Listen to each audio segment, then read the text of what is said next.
ॐ तव कथामृतं तप्तजीवनं कविभिरीडितं कल्मषापहं श्रवणमङ्गलं श्रीमदाततं भूरि गृह्णन्ति ये भूरिदा जनाः। आइए वचनामृत का यह चिंतन आगे बढ़ाते हैं।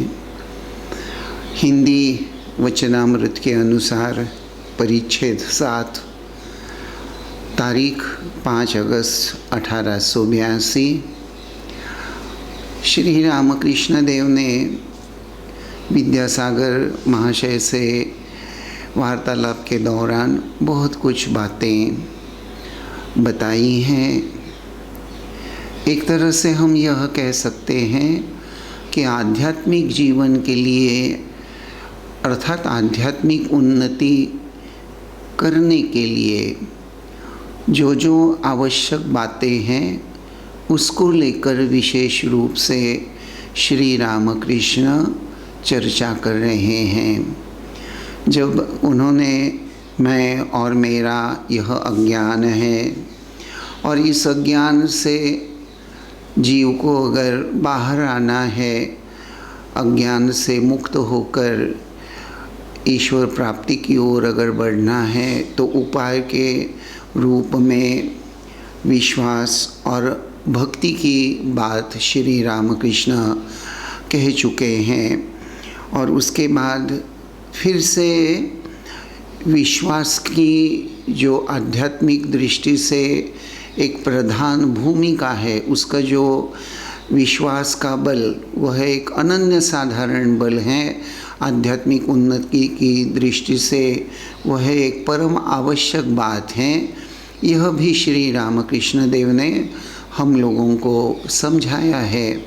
तो एक तरह से यह आध्यात्मिक उन्नति की दृष्टि से आवश्यक बातें, इसको लेकर श्री रामकृष्ण विद्यासागर जी के यहाँ बड़े सुंदर ढंग से, सहज ढंग से, सरल ढंग से हमको समझा रहे हैं। निमित्त तो विद्यासागर जी हैं, लेकिन असल में हम सभी के लिए उनकी यह वाणी, उनके यह उपदेश आज भी उतने ही सक्रिय है, हमको सफलता की ओर ले जाने वाले हैं। तो आइए वचनामृत के इस परिच्छेद 7 के अंतर्गत ये जो छठा भाग है उसको लेकर थोड़ा सा पठन करते हैं। विश्वास और भक्ति। भक्ति से वे सहज ही मिलते हैं, वे भाव के विषय हैं। यह कहते हुए श्री रामकृष्ण ने फिर भजन आरंभ किया। भाव यह है, मन तू अंधेरे घर में पागल जैसा उसकी खोज क्यों कर रहा है? वह तो भाव का विषय है। बिना भाव के अभाव द्वारा क्या कोई उसे पकड़ सकता है? पहले अपनी शक्ति द्वारा काम क्रोधादि को अपने वश करो। उसका दर्शन न तो षड्दर्शनों ने पाया, न निगमागम तंत्रों ने। वह भक्ति रस का रसिक है, सदा आनंदपूर्वक हृदय में विराजमान है। उस भक्ति भाव को पाने के लिए बड़े बड़े योगी युग युगांतर से योग कर रहे हैं।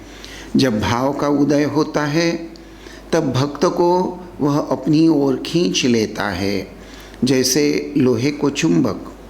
प्रसाद कहता है कि मैं मातृभाव से जिसकी खोज कर रहा हूँ, उसके तत्व का भंडा क्या मुझे चौराहे पर फोड़ना होगा? हे मन, इशारे से ही समझ लो। गाते हुए श्री रामकृष्ण समाधिस्थ हो गए। हाथों की अंजलि बद्ध हो गई। देह उन्नत और स्थिर, नेत्र स्पंदनहीन, पश्चिम की ओर मुँह किए हुए उसी बेंच पर पैर लटकाए बैठे रहे। सभी लोग गर्दन ऊंची करके यह अद्भुत अवस्था देखने लगे। पंडित विद्यासागर भी चुपचाप एकटक देख रहे हैं। श्री रामकृष्ण प्रकृतिस्थ हुए। लंबी सांस छोड़कर फिर हंसते हुए बातें कर रहे हैं। भाव भक्ति इसके माने उन्हें प्यार करना। जो ब्रह्म हैं उन्हीं को माँ कहकर पुकारते हैं। प्रसाद कहता है कि मैं मातृभाव से जिसकी खोज कर रहा हूँ उसके तत्व का भंडा क्या मुझे चौराहे पर फोड़ना होगा? मन इशारे से ही समझ लो। राम प्रसाद मन को इशारे ही से समझने के लिए उपदेश करते हैं। यह समझने को कहते हैं वेदों ने। जिन्हें ब्रह्म कहा है उन्हीं को मैं माँ कहकर पुकारता हूँ। जो निर्गुण हैं वे ही सगुण हैं, जो ब्रह्म हैं वे ही शक्ति हैं। जब यह बोध होता है कि वे निष्क्रिय हैं तब उन्हें ब्रह्म कहता हूँ, और जब यह सोचता हूँ कि वे सृष्टि स्थिति और प्रलय करते हैं तब उन्हें आद्याशक्ति काली कहता हूँ। ब्रह्म और शक्ति अभेद हैं, जैसे कि अग्नि और उसकी दाहिका शक्ति। अग्नि कहते ही दाहिका शक्ति का ज्ञान होता है और दाहिका शक्ति कहने से अग्नि का ज्ञान। एक को मानिए तो दूसरा भी साथ मान लिया जाता है। उन्हीं को भक्तजन माँ कहकर पुकारते हैं। माँ बड़े प्यार की वस्तु है ना। ईश्वर को प्यार करने से वे प्राप्त होते हैं। भाव भक्ति प्रीति और विश्वास चाहिए। एक गाना सुनो। भावार्थ। चिंतन करने से भाव का उदय होता है। जैसा भाव होगा लाभ भी वैसा होगा। मूल है प्रत्यय। काली के चरण सुधा सागर में यदि चित्त डूब जाए तो पूजा होम याग यज्ञ कुछ भी आवश्यक नहीं है। चित्त को उन पर लगाना चाहिए, उन्हें प्यार करना चाहिए। वे सुधा सागर हैं, अमृत सिंधु है। इसमें डूबे रहने से, इसमें डूबने से मनुष्य मरता नहीं, अमर हो जाता है। किसी किसी का यह विचार है कि ईश्वर को ज़्यादा पुकारने से मस्तिष्क बिगड़ जाता है, पर बात ऐसी नहीं है। वह तो सुधा समुद्र है, अमृत सिंधु है। वेदों में इसे अमृत कहा है। इसमें डूब जाने से कोई मरता नहीं, अमर हो जाता है। बड़ा ही सुंदर वर्णन यहाँ श्री रामकृष्ण देव के द्वारा प्रस्तुत किया गया है। यहाँ श्री रामकृष्ण देव ये जो विश्वास और भक्ति की बात फिर एक बार उठाते हैं, और यहाँ वह बिल्कुल सहज तरीके से सरल भाव से समझाते हैं कि भक्ति करने से भगवान सहज ही में मिल जाते हैं। एक तरह से श्री रामकृष्ण देव यह समझाना चाह रहे हैं कि भगवत प्राप्ति के शास्त्रों में जो विविध मार्ग बताए गए हैं, ज्ञान योग, भक्ति योग, कर्म योग, वैसे तो सभी मार्गों से भगवान की प्राप्ति हो सकती है, इसमें संदेह नहीं। लेकिन फिर भी अगर ज्ञान योग का पालन करना है तो जैसे हमने पहले भी देखा है कि साधन चतुष्टय में जब तक हम प्रतिष्ठित नहीं होते तब तक हम ज्ञान मार्ग पर आगे नहीं बढ़ सकते। कर्मयोग भी कभी कभी सुनने में बहुत अच्छा लगता है, लेकिन वास्तविक निष्काम होकर कर्म करना इतनी आसान बात नहीं है। कर्मयोग और ज्ञान योग की तुलना में अगर हम भक्ति योग के साथ थोड़ा चिंतन करते हैं, तुलना करके देखते हैं, तो श्री रामकृष्ण हमको समझा रहे हैं कि भक्ति योग या भक्ति बहुत सरल है। पिछले प्रवचन में मैंने भक्ति को माँ की उपमा दी थी कि भक्ति यह मातृ स्वरूपा है, माँ जैसी हैं। हर माँ को अपना बेटा बड़ा प्यारा होता है। हो सकता है कि उसका बेटा देखने में बड़ा काला कलूटा हो, उसकी कुछ दो दांत सामने आ गए हों, देखने में बाह्यतः बिल्कुल ही सुंदर नहीं है, एक तरह से हम कहें तो कुरूप हैं, दिखने में बिल्कुल गया गुजरा, लेकिन माँ की आँखों में नहीं। भले ही हमारे आँखों में वह लड़का काला कलूटा नज़र आता होगा, लेकिन माँ की नज़रों में उसका बेटा हमेशा सुंदर होता है।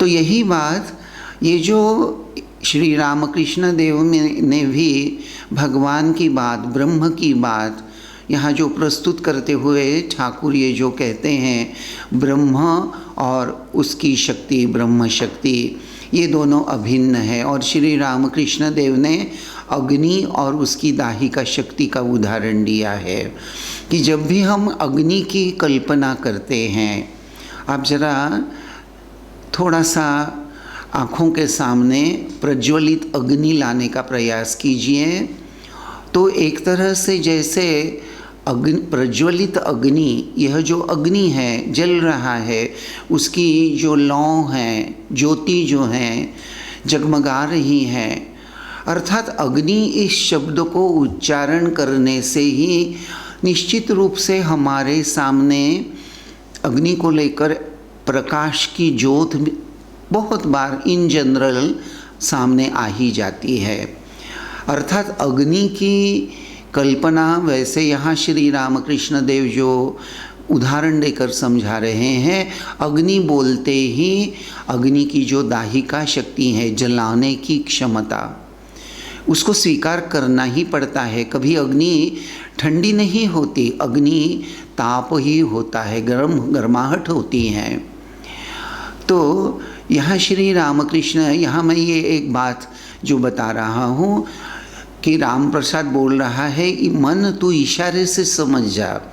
वैसे श्री रामकृष्ण देव की ये जो बातें हैं ना, इनको इशारे से ही, अर्थात उसको लेकर गंभीरता से सोचकर उसका मतित अर्थ समझ लेना है।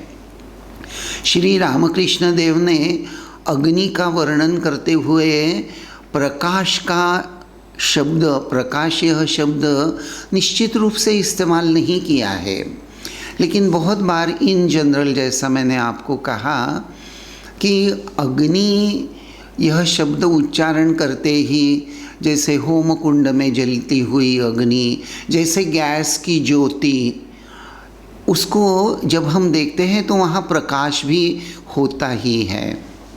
देखिए श्री रामकृष्ण देव का एक बड़ा सहज सुंदर उदाहरण आपको याद आया होगा, जिन्होंने वचनामृत पहले पढ़ा होगा, कि मान लीजिए हजारों सालों से एक बंद कमरा जहाँ घना अंधेरा है, हजारों सालों से उस कमरे में घना अंधेरा है, तो उस कमरे में अगर हम एक दिया जला देते हैं, तो जिस वक्त दिया जलाते हैं उसी वक्त उस कमरे का अंधकार दूर हो जाता है।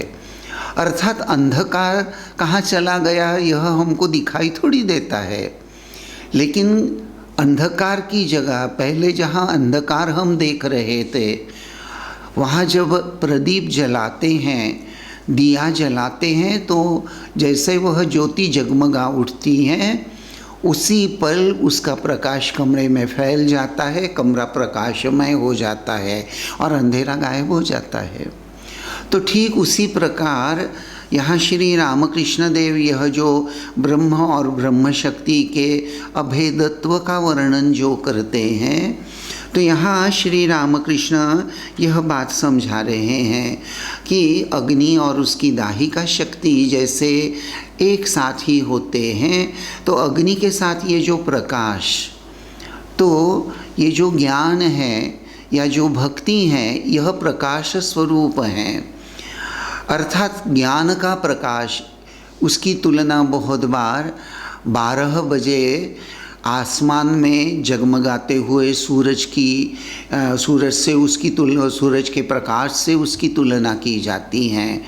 और भक्ति का प्रकाश कैसा है? पूर्णिमा पूनम के दिन चंद्रमा का जो स्निग्ध प्रकाश होता है, वो जो ज्योत्सना होती है, उसके समान शीतल सुंदर। तो यहाँ श्री रामकृष्ण देव पहले तो राम प्रसाद का ये जो एक भजन गा रहे हैं, यहाँ एक के बाद एक श्री रामकृष्ण देव ने 3 भजन गाए हैं एक तरह से। और उसका जो भाव है, बिना भाव के अभाव द्वारा क्या कोई उसे यानी अर्थात भगवान को, परब्रह्म को क्या कोई पकड़ सकता है? तो उसका उत्तर है जी नहीं।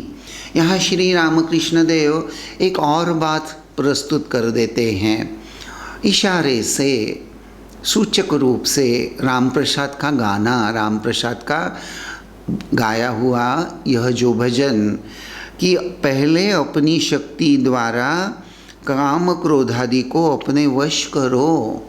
ये काम क्रोधादि विकार अगर वश में नहीं करते तो कुछ बनने वाला नहीं है, कुछ बनने वाला नहीं है। अर्थात संयम का अनन्य साधारण महत्व, चाहे वह ज्ञान योग हो, चाहे भक्ति योग हो, यह जो संयम है, विषयों से अपने मन को हटाकर ईश्वर में लगाना, विवेक करना, विवेक करके अनित्य बात को, उसके प्रति जो मोह है, उसके प्रति जो आसक्ति है, उसको त्याग कर विवेक करके ईश्वरीय बातों से अपने आप को जोड़ कर रखना। हमारे आचार्य जो हमको भक्ति योग सिखाया करते थे, उन्होंने एक बार बड़े सुंदर बात कही थी हम लोगों को, और उन्होंने यह भाव समझाते हुए हम लोगों से कहा था कि देखिए, ये जो श्री रामकृष्ण देव भक्ति की बात उठा रहे हैं और काम क्रोधादि शक्ति को वश करने की जो बात बता रहे हैं, क्यों? तो बोले देखिए, अंतःकरण तो एक ही होता है ना, अंतःकरण तो अलग अलग नहीं होता। यानी व्यावहारिक स्तर पर अंतःकरण अलग हैं, आध्यात्मिक दृष्टि से अंतःकरण अलग हैं, और भी कोई अलग प्रकार ऐसे तो कोई बात नहीं है। मनुष्य के जीवन में ये जो अंतःकरण है, तो अंतःकरण तो एक ही है, परंतु देखना यह है कि हमारा अंतःकरण किससे मिला हुआ है, किससे जुड़ा हुआ है, किसको लेकर चिंतन कर रहा है। तो हमारे अंतःकरण अगर परमात्मा से या ईश्वरीय बातों में रस ले रहा है तो बड़ी अच्छी बात है, और अगर हमारा अंतःकरण अगर विषयों में रस ले रहा है तो भाई बात दूसरी हो जाएगी। तो देखना यह है, हमारे आचार्य हम लोगों से कहने लगे कि तुम्हारे अंतःकरण में जो प्रीति हैं वह किससे हैं? जरा आत्मपरीक्षण करके जरा अपने अंतःकरण में झांक कर देखो तो कि तुम्हारे अंतःकरण में जो प्रीति हैं वह किसके प्रति हैं? क्या वह परमात्मा के प्रति हैं? तुम्हारे तृप्ति किस में है? तुम्हारी तृप्ति किस में है? तुम क्या पाकर तृप्त हो सकते हो या होते हो? खीर खाकर क्या तुम्हारे को तृप्ति प्राप्त हो रही है? धन प्राप्त करके क्या तुमको तृप्ति महसूस हो रही है? देह सुख प्राप्त करके क्या तुमको तृप्ति महसूस हो रही है? अथवा भगवान का ध्यान करके तुमको तृप्ति प्राप्त हो रही है?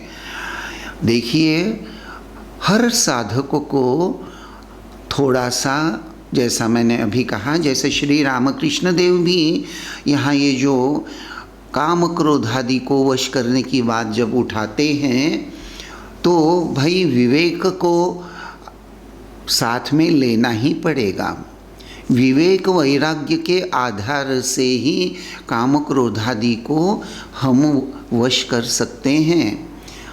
विवेक और वैराग्य का अगर आधार नहीं लेंगे और भगवान के शरणागत होकर नहीं रहेंगे तो ये काम क्रोधादि विकार इससे छुटकारा पाना इतना आसान नहीं है जितना हम समझते हैं।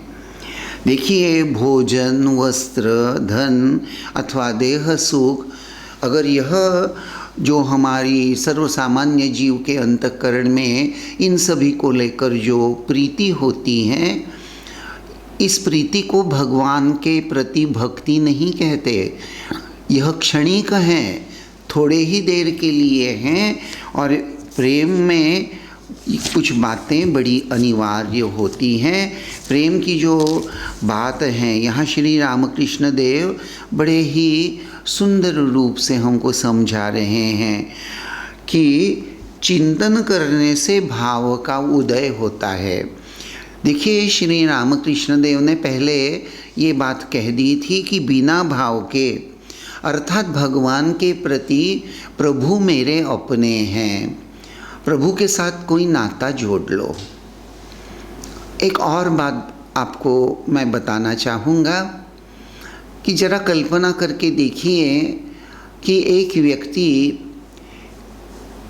नदी के किनारे पर खड़ा है और दूसरी ओर किनारे के उस छोर पर हमारे इष्ट देवता, उस व्यक्ति के इष्ट देवता बैठे हुए हैं। तो यह व्यक्ति अपने इष्ट देवता की ओर, भगवान की ओर, उनके पास पहुंचना चाह रहा है। तो यह व्यक्ति नदी के इस किनारे से उस किनारे पर कैसे पहुंच सकता है? क्या करना होगा उसको? तो साफ जाहिर है, या तो उसको तैर कर नदी पार करके उस पार में उस किनारे पर जो उसके इष्ट देवता, उसके प्रभु जो बैठे हुए हैं, उनके पास जाना चाहिए। तो वह यह व्यक्ति तैर कर जा सकता है। अब प्रश्न यह आता है कि यह व्यक्ति कहता है कि भाई मुझे तैरना नहीं आता। तो भाई तैरना नहीं आता तो क्या करोगे? तो भाई दूसरा उपाय है, नाव में बैठकर जाओ। अब नाव को कौन चलाएगा? खिवैया कौन बनेगा? अगर नाव पर कोई खिवैया नहीं है तो भाई तुम ही खुद नाव चलाओ और नाव खेवते खेवते, चलाते चलाते उस पार चले जाओ। अब यह व्यक्ति सोचता है कि भाई नाव चलाना भी एक कला है, एक तरह से वह विद्या है। सामने नाव रखी हैं और बस खेवना चालू कर दिया तो चालू हो गया, ऐसी तो बात नहीं है। उसकी भी थोड़ी बहुत तो प्रैक्टिस तो करनी पड़ेगी। प्रश्न यह आता है, इस पार से उस पार जाने के लिए ये जो नाव खेवना है, इसको लेकर जो हमको चलना है, तो उतनी शारीरिक शक्ति भी तो होनी चाहिए। और यह व्यक्ति कहता है कि भाई न मुझे प्रैक्टिस है, न मुझे इतनी शक्ति है, तो भाई अब मैं क्या करूं? तो भाई कहते हैं भगवान से प्रार्थना करो कि प्रभु अब मैं क्या करूं, मैं आपका शरणागत हूं। तो ऐसे शरणागत हो जाते हैं तो उस किनारे पर बैठे हुए हमारे प्रभु क्या करते हैं? वे तो बहुत अच्छे नाव चला सकते हैं, तो वे खुद ही नाव लेकर अपने भक्त के पास आ जाते हैं और उसको नाव में बिठा लेते हैं। और यह व्यक्ति, यह जो भक्त हैं, यह जब नाव पर बैठ जाता है तो वो क्या करेगा? उसके सामने उसके अपने इष्ट देवता हैं, उसके अपने प्रभु हैं, उनको निहारता रहेगा। यही बात श्री रामकृष्ण देव यहाँ हमको समझा रहे हैं कि देखिए, वैसे मनुष्य के शक्ति सामर्थ्य को मर्यादा है, और इसीलिए व्यक्ति, अगर भक्त जब भगवान से खूब प्रार्थना करता है कि प्रभु मुझ में वैराग्य भी नहीं है, मुझ में उतना ज़्यादा प्रबल विवेक भी नहीं है, फिसलने का बड़ा पग पग पर बड़ा डर है, पग पग पर मैं फिसल कर गिर सकता हूँ, तो प्रभु आप ही मेरा हाथ पकड़ लीजिए और मुझे गिरने से बचाइए और मेरा हाथ पकड़कर मुझे आगे बढ़ाइए। श्री रामकृष्ण देव एक छोटा सा उदाहरण देकर यह भाव समझाया करते थे। श्री रामकृष्ण देव ठाकुर कहा करते थे कि पुत्र अगर पिता का हाथ पकड़कर चलता है तो अनजाने में ही सही, छोटा बच्चा है, इधर उधर देख रहा है, उसमें बड़ी कुतूहल है, जानने की इच्छा है, उसकी आंखें रास्ते चलते वक्त नई नई बातें देख रहा है, तो वह बच्चा उन सब की वो देखने में इतना मशगूल हो जाता है कि कभी कभी पिता का जो हाथ पकड़कर उसने रखा है वह छूट जाने की संभावना हो जाती है, और पिता का हाथ छूट गया तो बच्चा गिरने की संभावना भी प्रबल हो जाती है। और ठाकुर कहते हैं अगर उल्टा हो जाए तो पिता अगर पुत्र का हाथ अच्छे से पकड़कर उसको लेकर चल रहा है तो नन्हे से बालक का गिरने का कोई डर नहीं रहता। तो भक्त जब भगवान को, हे प्रभु मैं आपका पुत्र हूँ, आप मेरे पिता हैं, आप ही मेरे माता है, यहाँ श्री रामकृष्ण देव ने विशेष करके ये जो बात बताई है कि जो निर्गुण हैं वे ही सगुण हैं, जो निर्गुण निराकार ब्रह्म है वे ही सगुण साकार भी हैं, वे ही नर रूप धारण करके अवतार के रूप में भी आते हैं, जो ब्रह्म है वे ही शक्ति हैं। जब यह बोध होता है, ठाकुर अपने अनुभव की बात यहाँ प्रस्तुत करते हुए कह रहे हैं कि जब यह बोध होता है कि वे निष्क्रिय हैं तब मैं उन्हें ब्रह्म कहता हूँ, और जब यह सोचता हूँ कि वे सृष्टि स्थिति और प्रलय करते हैं तो उन्हें आद्याशक्ति काली कहता हूँ। तो यह जो ब्रह्म अर्थात जैसा यह उदाहरण आपको बार बार सुनना ही पड़ेगा। जैसे एक बहुत सुंदर बिल्डिंग अगर हमको बनानी है तो उसकी नींव डालनी पड़ेगी। देखिए ये जो नींव डालनी है, एक उदाहरण, व्यावहारिक उदाहरण लेकर भी आप चिंतन कर सकते हैं कि एक छोटा सा घर ग्राउंड फ्लोर पर, first floor only, ground floor पर एक घर बना रहे हैं तो उसकी नींव कितनी गहरी होनी चाहिए। देखिए नींव डालते वक्त कितना कुछ सोचना पड़ता है कि ज़मीन कैसी है। अगर पुरानी खेतीबाड़ी की ज़मीन है तो उसकी नींव अलग प्रकार से डाली जाती हैं। ज़मीन अगर बहुत पथरीली है, अलग ढंग की हैं तो उसकी नींव अलग होती हैं। एक मंजिल की ही अगर घर हैं तो उसकी नींव अलग प्रकार की, उसकी स्ट्रेंथ अलग प्रकार की।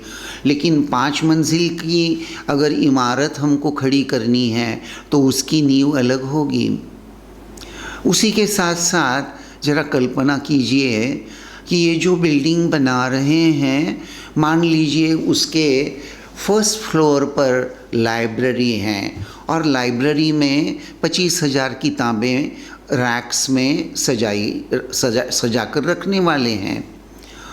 तो ये सब बातें जब हम आर्किटेक्ट को और इंजीनियर को बताते हैं तो देखिए फर्स्ट फ्लोर पे लाइब्रेरी, और लाइब्रेरी के रूप में वहाँ 25,000 किताबें continuously all through the year constantly वह वेट, वह जो स्लैब है उसको बेयर करना है।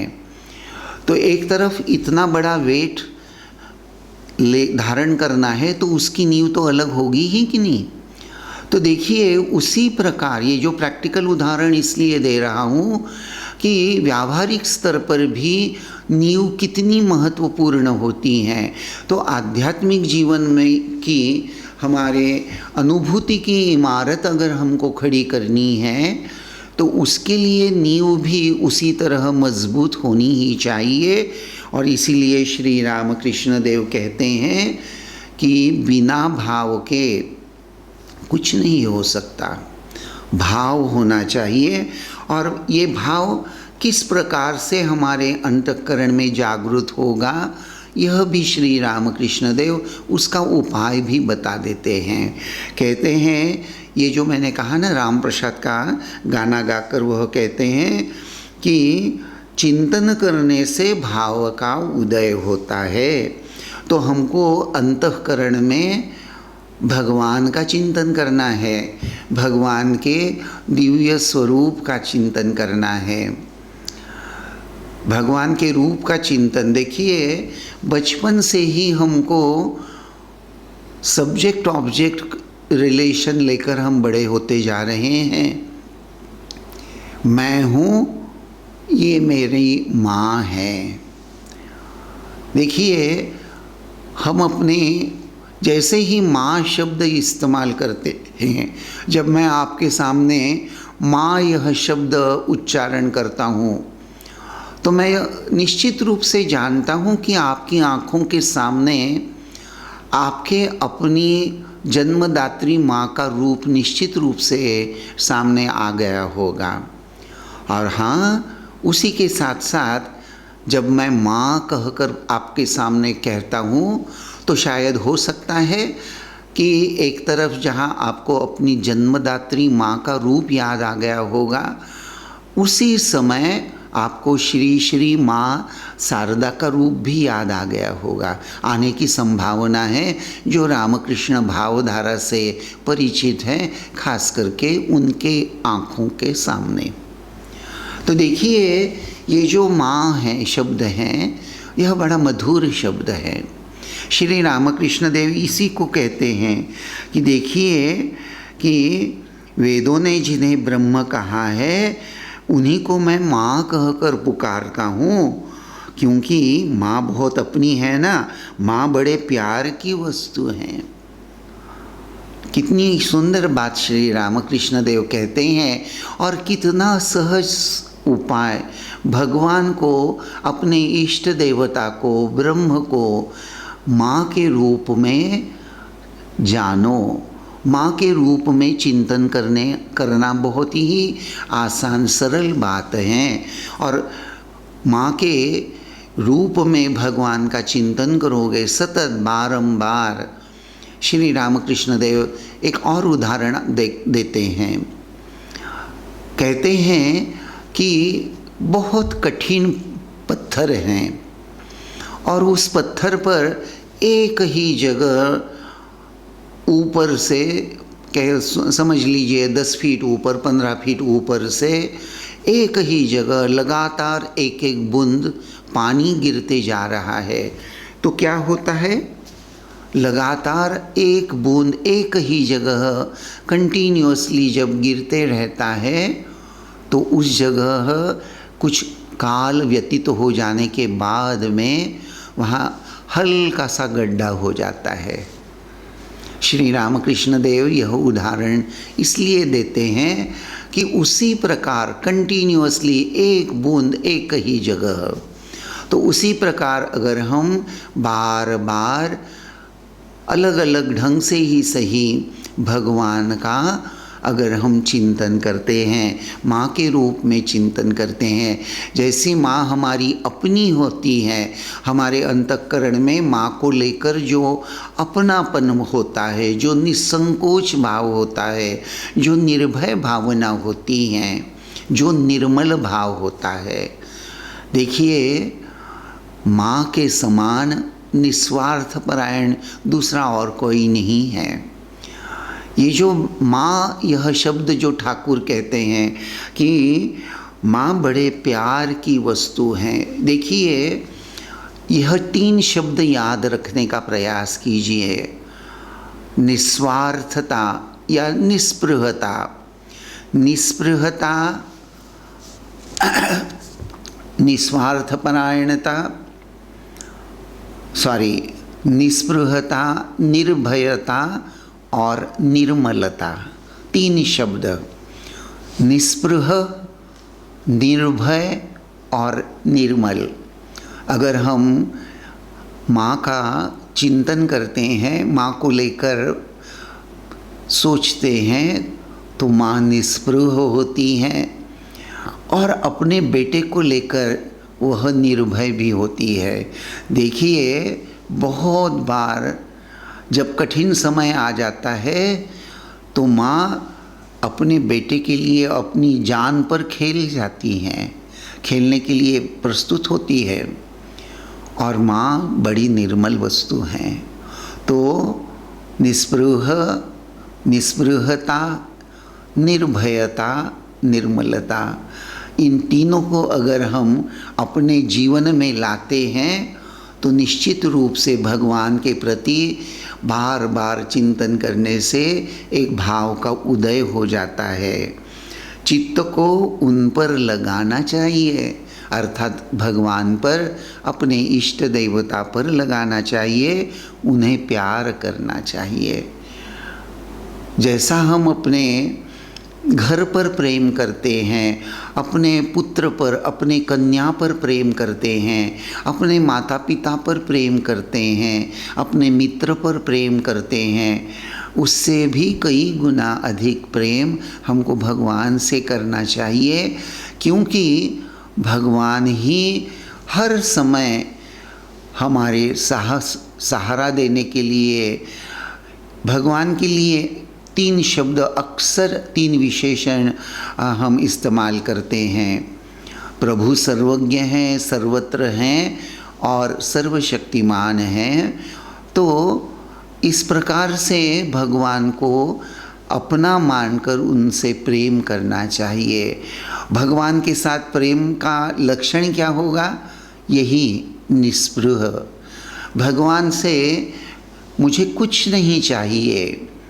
ये जो श्री रामकृष्ण देव प्रार्थना कैसी करनी चाहिए, वचनामृत में हमको जगह जगह पर वो समझा भी देंगे, लेकिन यहाँ जैसे मैं अभी थोड़ा सा कहूँगा कि श्री रामकृष्ण वचनामृत में आता है, अंदाज़े बता रहा हूँ, शायद 11 मार्च 1885, 11 मार्च 1885 को अगर वचनामृत आप खोल कर देखेंगे, वहाँ देखेंगे कि श्री रामकृष्ण जगदम्बा को, भगवान को कैसी प्रार्थना करनी चाहिए वह हमको सिखा रहे हैं। वे जगदम्बा से प्रार्थना कर रहे हैं कि हे माँ, मुझे देह सुख नहीं चाहिए, मुझे पैसा नहीं चाहिए, मुझे नाम यश नहीं चाहिए, मुझे सिर्फ शुद्धा भक्ति दो, आपके चरणों में प्रीति दो, आपकी भुवन मोहिनी माया से मुग्ध ना करो। संक्षेप में बता रहा हूँ, भावार्थ बता रहा हूँ। तो इस प्रकार प्रार्थना करने से ही हमारे अंतःकरण में भगवान के प्रति निस्पृहता आ जाएगी और भगवान हमारे अपने हैं, उनमें हमारा रक्षण करने का सामर्थ्य है। यह बोध जब हमारे हृदय में खेलने लगेगा तो निश्चित रूप से हम निर्भय भी हो जाएंगे।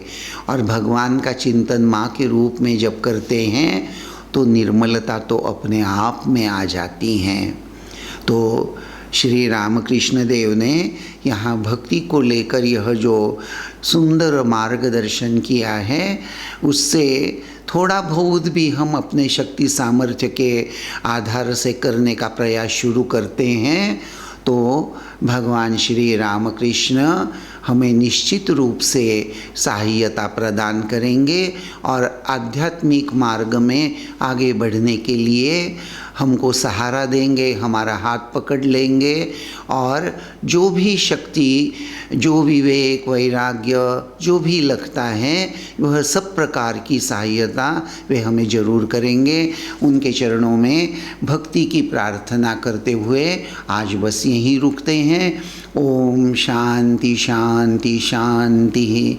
हरि ओम तत्सत। श्री राम कृष्णार्पणमस्तु।